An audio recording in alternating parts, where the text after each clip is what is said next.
in Belgium after King Leopold, who was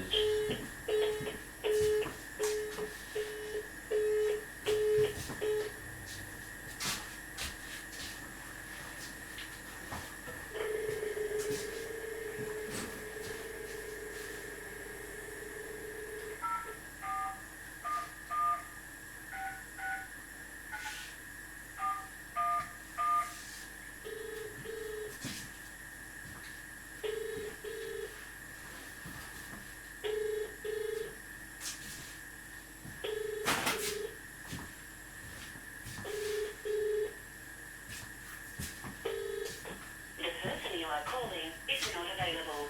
Please leave a short message and it will be sent as an audio message. yeah, King Leopold of Belgium, who was related to Queen Victoria, or at least the states of Victoria and Queensland are named. King Leopold, or Leopold the Great,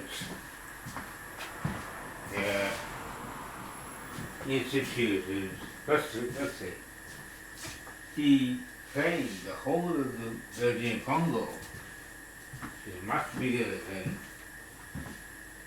Belgium, claimed it as his personal possession. Said he was trying to stamp out slavery.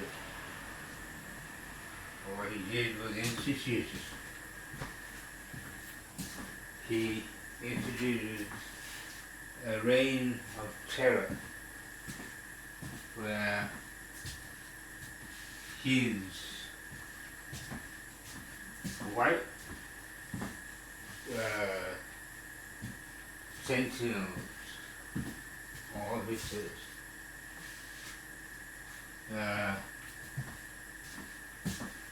but the blacks who were under them to drive the native people into the forest to collect wild rubber and to terrorize them, maintain their obedience.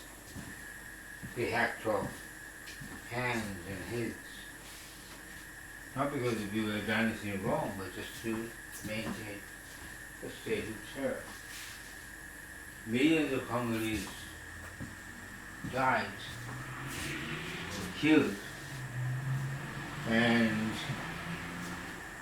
there are photographs you can see if you look at Congo atrocities. You do a Google search, you see photographs of children and whose hands have been cut off. There was the Captain Rom, unfortunately a namesake of myself, there was the Captain Rom, whose avenue up to his house was decorated with the heads of African people, skulls of African people that they killed.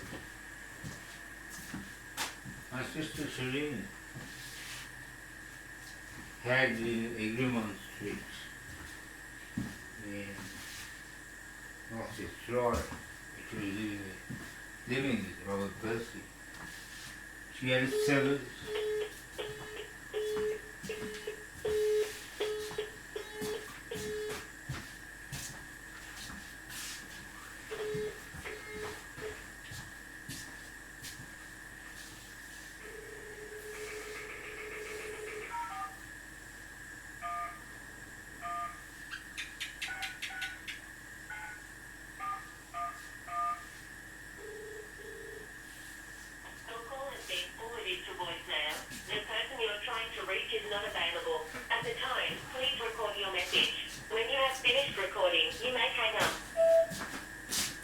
Yes, Shireen had a severed ear and nose in a plastic container for performance. She had it as an ornament in her house with Robert Percy. says that it's depraved is a massive understatement.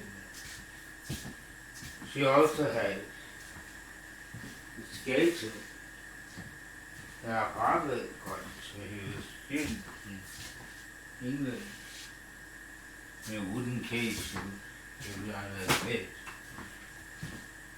Yes, and this belonged, I presume, as they used to say, they were from Indians, poor Indian people, and it is really repatriated to India. Not just that. Shireen played a key role in crippling my hands so that I would not be able to play guitar or bass or sax. Our father has said that the modus operandi of the Sri Lankan government and Australian government towards refugees to violate their rights, torture them, drive them mad,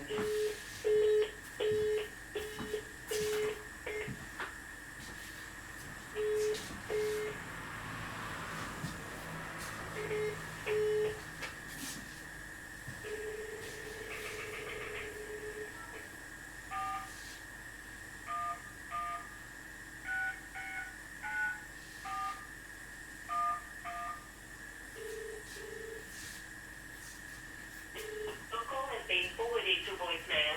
The person you're trying to reach is not available. At the time, please record your message. When you have finished recording, you may hang up.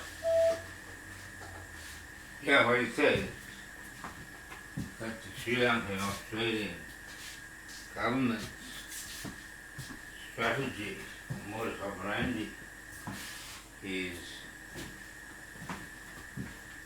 violate their basic human rights, torture them, drive them mad, and get them to kill themselves. That was actually his modus operandi. He had sent me one text message ever, which was, "Come around to my house and I'll break your bloody face with this time I'll finish you off." He had to be at hospital. Said, Anup Joseph, another Indian creep, said that it was far-fetched to believe that your father got you locked up because you went against him. Not far-fetched at all. It's pretty obvious where you're going to be the essays that he wrote about it. I'll leave you with one thing. He said that I used to be obsessed by music and zoology. But now, my latest obsession is my 2-year-old child. He said he is passionately attached to his kid. And when they discussed, him and Robert Percy and Shuni, what I would do to avoid being certified,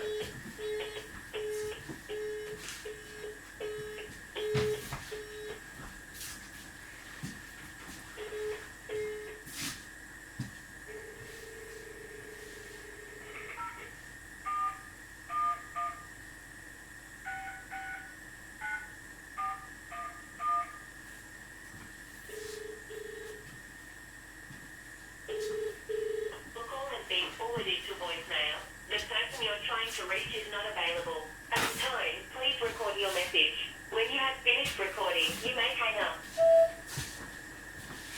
so he says that when they discussed it, what I would do to avoid being certified, he was thought if I tried to escape the country,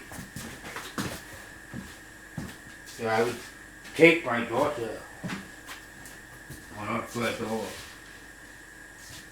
But it was because of you I came back from Queensland. People who robbed me and got me locked up, including members of my band, notably a guy called Anthony Dimke, he was a bass player.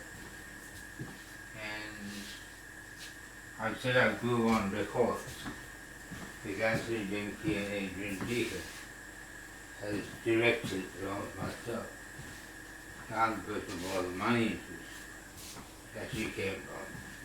As I said, my father, who said afterwards that I went on a spending spree with no insight into where the money was coming from. That's what he did, he set me up.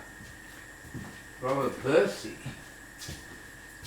said that I had said that I would start on haloperidol injections, come and live with him and Shireen to get a job and pay my debts off. I didn't have any debts to me. I didn't have any debts, he just made it up. He said the Groove On company had $15,000.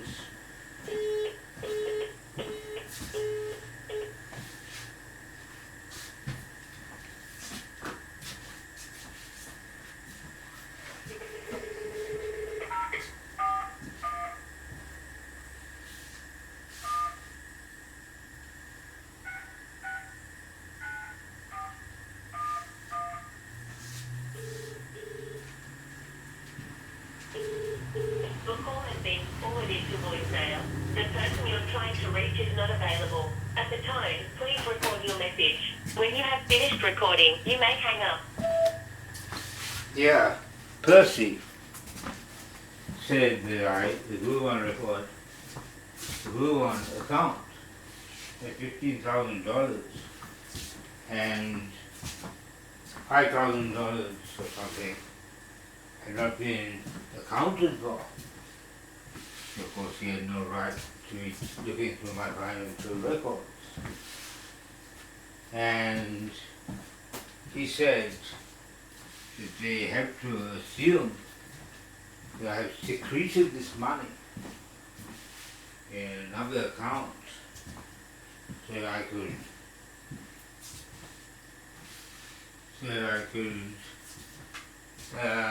what was his word? Anyway, that I could go out better to fund another escapade.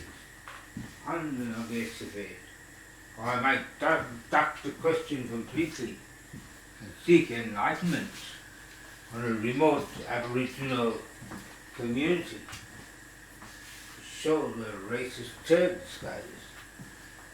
And I, of course, didn't intend doing any of those things. He also said that I might attack Carmen Lawrence, who's the health minister. That's why I was arrested at Parliament House when I escaped from Royal Park. My father operates an Indian psychiatrist called Gupta in Canberra. He offered him $10,000 to send me back to Melbourne in an ambulance. Gupta got angry, you see. He knew that it was a bribe that he was offering.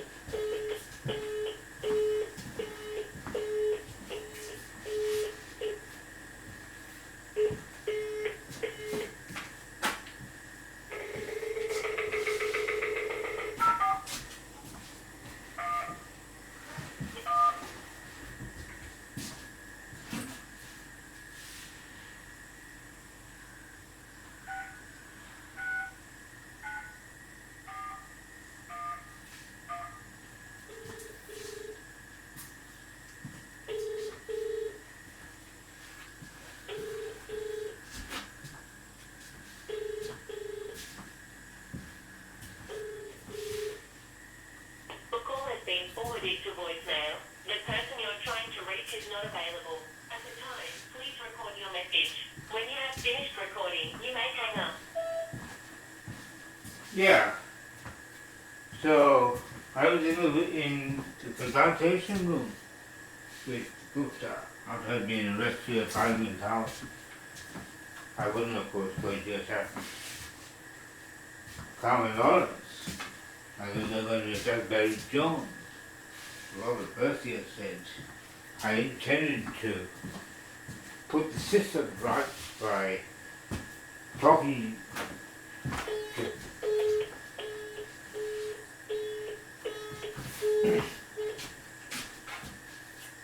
okay.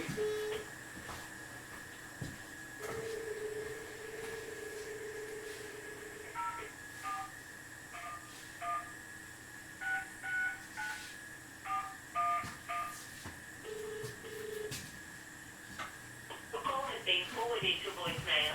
The person you're trying to reach is not available. At the time, please record your message. When you have finished recording, you may hang up. So when my father offered him this bribe to send me back, offered him bribe $10,000 to send me back by ambulance, Gupta got angry.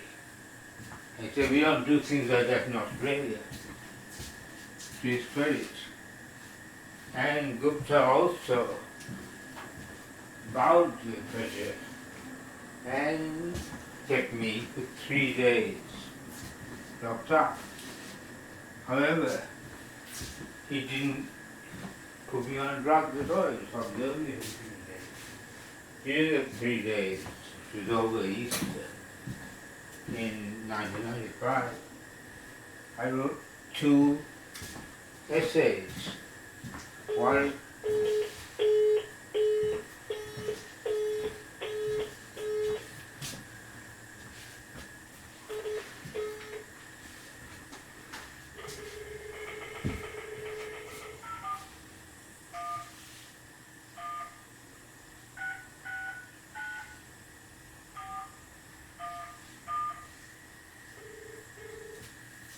Call has been forwarded to voicemail.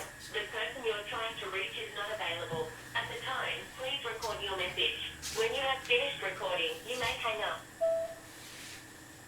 Yeah, Gupta says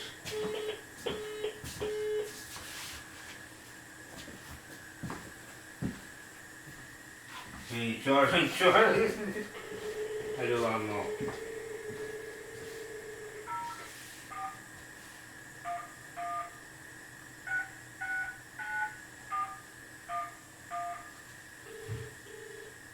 The call has been forwarded to voicemail. The person you're trying to reach is not available. At the time, please record your message.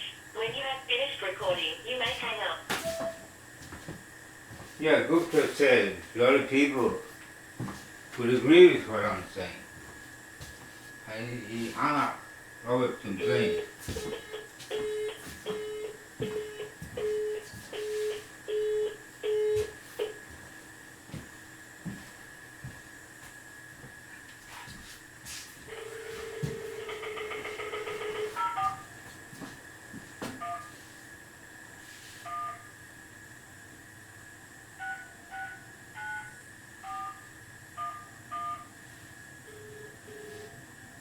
The call has been forwarded to voicemail. The person you're trying to reach is not available. At the time, please record your message. When you have finished recording, you may hang up. Here's the last call that I'll make tonight. When I came back in my car, I drove back from Canberra. After staying a few days with Tommy, who was in Canberra. And when I came back to my house, you, Ruby, and Susan and my mother were still overseas in Spain.